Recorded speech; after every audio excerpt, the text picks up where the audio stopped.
very much, Susan. And our last speaker for the evening is Cailin Crockett. Thank you, Cailin. And let me introduce Cailin. Cailin is a gender specialist on secondment from the U.S. Department of Health and Human Services, serving as a consultant to the United Nations Development Program, the Bureau for Policy and Program Support, advising the gender team on new strategies for age and gender responsive development and prevention and response to gender-based violence across the life course. Thank you, Cailin, for being here. Welcome.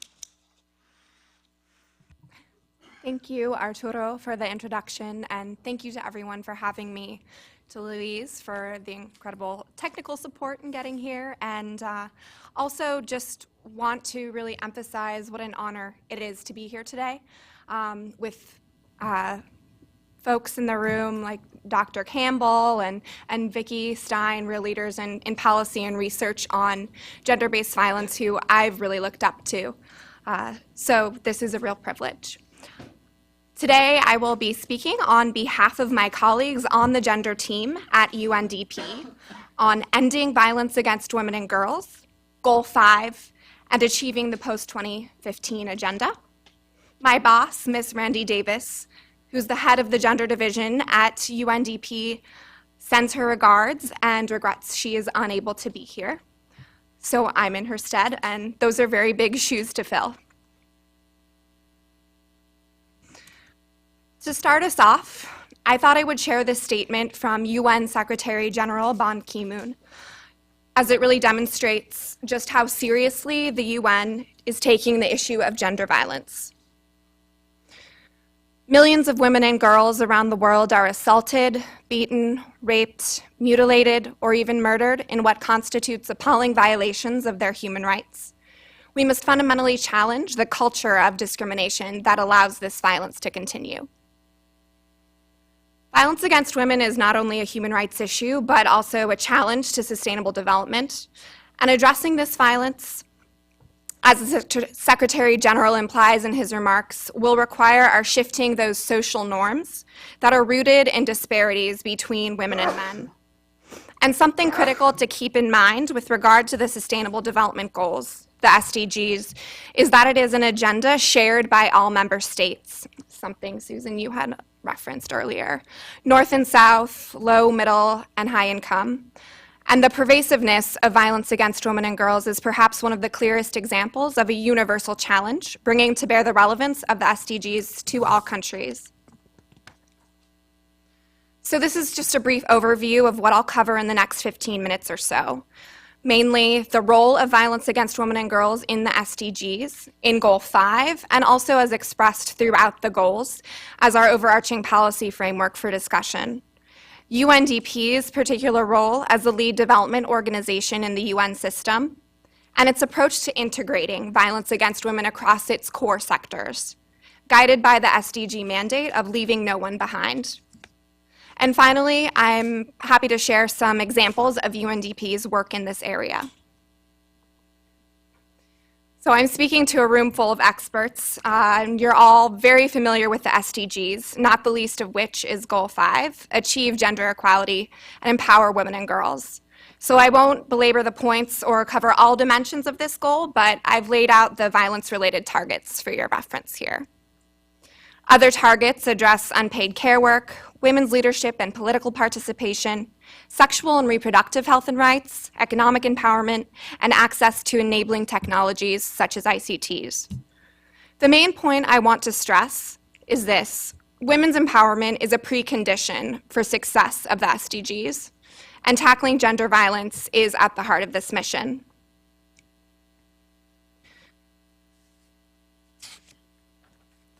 A word on the two main indicators slated to measure progress on Goal 5's violence-related targets. The first indicator measures 12-month prevalence of intimate partner violence among women and girls aged 15 years and older, with data disaggregated by form of violence, physical, sexual, psychological, and by age. The second indicator measures 12-month prevalence of non-partner sexual violence, also among women and girls 15 plus, And this data is to be disaggregated by age and place of occurrence. The emphasis on meaningful, rigorous data collection is pivotal to the SDG mandate to leave no one behind.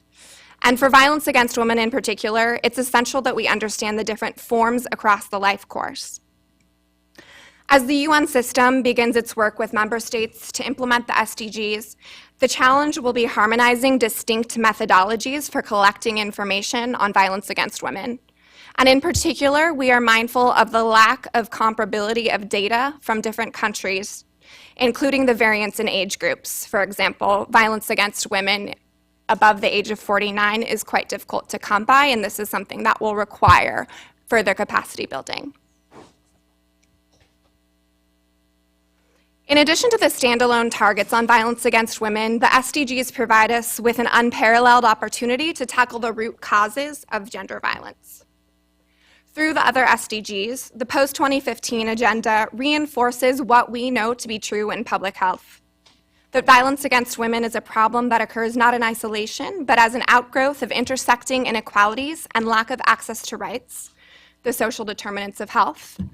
And therefore, gender violence is a challenge to sustainable development that requires multi-sectoral energies and investments. Here you can see that the goals that do not explicitly address violence against women contribute to an enabling environment by reducing disparities and building social cohesion. This approach corresponds quite well with the ecological model of violence prevention, addressing risk and protective factors at the individual, relationship, community, and societal levels. Conversely, this slide nicely points out that the degree of our success in reducing violence against women will underpin the success or failure of the other SDGs, and with it, the entirety of the post-2015 agenda. Gender violence, as we know, does not occur in a vacuum, but within the context of gender disparities across the life course, which reinforce the norms that teach men and boys at all ages to exercise power and control. The interdependence between Goal 5 and the other 16 SDGs is really critical when it comes to financing for development, and this is what UNDP is really looking at right now. We know that countries are less likely to invest in prevention and more so response. So cost sharing among other sectors, for example, in health services and justice programming, is really needed to comprehensively address prevention and in the long term, reduce expenditures on response, manifested in health systems cost, lost productivity, and not to mention, of course, the avoidance of human suffering. Now about UNDP. UNDP has a unique mandate to lead the UN in building the capacity of countries to achieve sustainable development through the eradication of poverty and the reduction of inequalities and exclusion. We work with communities in some 170 countries and territories, and our gender violence against and violence against women portfolio contains projects in over 50 countries, covering all regions. These include helping partner countries to reform legal and regulatory frameworks to tackle violence against women, improve survivors' access to justice, and engage with formal and informal justice systems to promote women's human rights. We do this work guided by these principles, coordinating with colleagues throughout the organization to ensure that violence against women is not a siloed issue, but cuts across each of UNDP's strategic priorities, from climate change adaptation, disaster risk reduction, to peace building. Leaving no one behind. This means recognizing that risks and types of violence vary widely across the globe and among different vulnerable groups.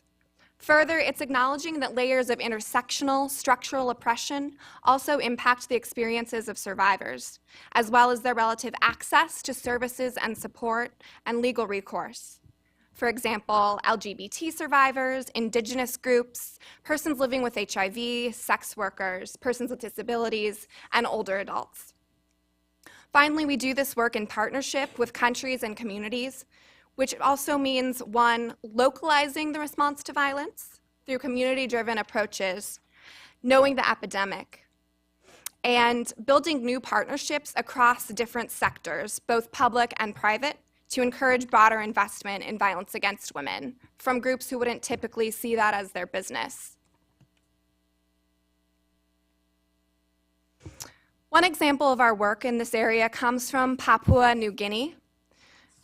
This beautiful photo is of a woman who's participating in a UNDP livelihoods program in the country. More than 2/3 of women in Papua New Guinea will experience gender violence in their lifetimes, which is quite high, as we know the good number from the WHO study on global violence prevalence is 1 in 3.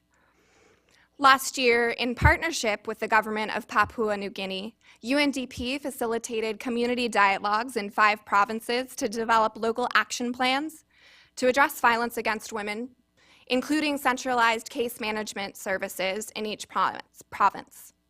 Each case management center will use an online platform administered with support from UNDP to map local patterns of violence as they respond to survivors. Another project led by the UNDP country office in India supports a network of 4 civil society organizations to increase women's land ownership.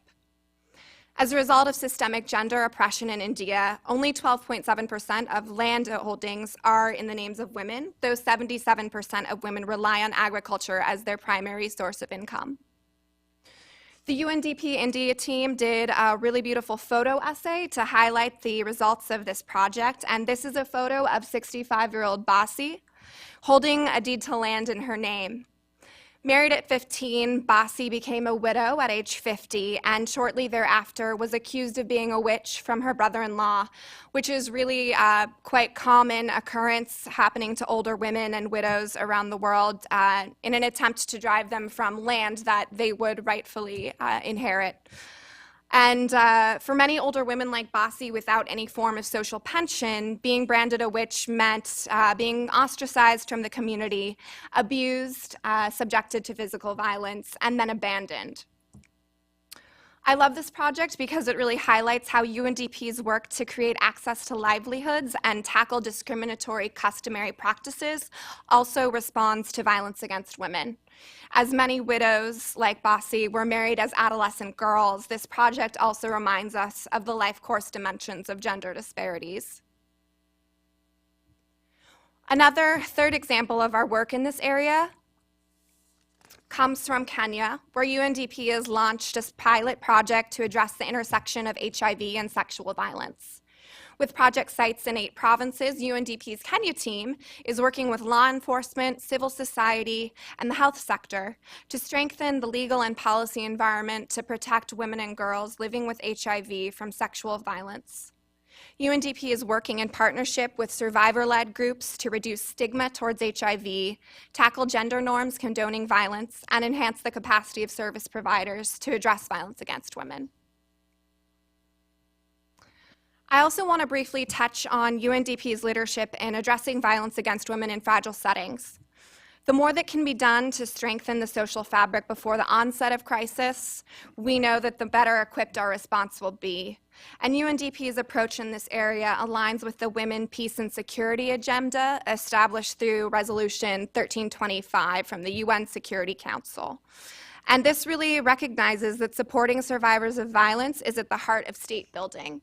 And women, no less women who have been impacted by gender violence, really have to be part of the leadership of that process. In practice, for us at UNDP, this means building the capacity of conflict-affected countries to develop systems for preventing and responding to violence against women that can be sustainable at all stages, before, during, and post-conflict. And it also includes ongoing efforts to combat impunity towards gender violence and advocacy for survivor reparations. To summarize, UNDP's mission to reduce inequalities and empower communities is advanced through partnerships across sectors with civil society, governments, the UN family, and the private sector. The centrality of addressing violence against women and girls to the realization of the entire post-2015 agenda has prompted UNDP to consider more and more how best to harness potential in other dimensions of development towards this goal.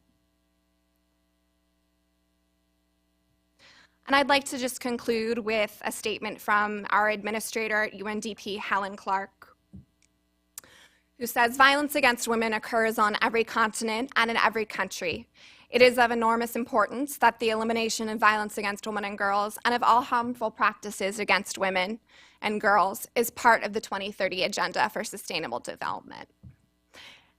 And as the administrator observes, this challenge is global, but together it need not be insurmountable. Thank you.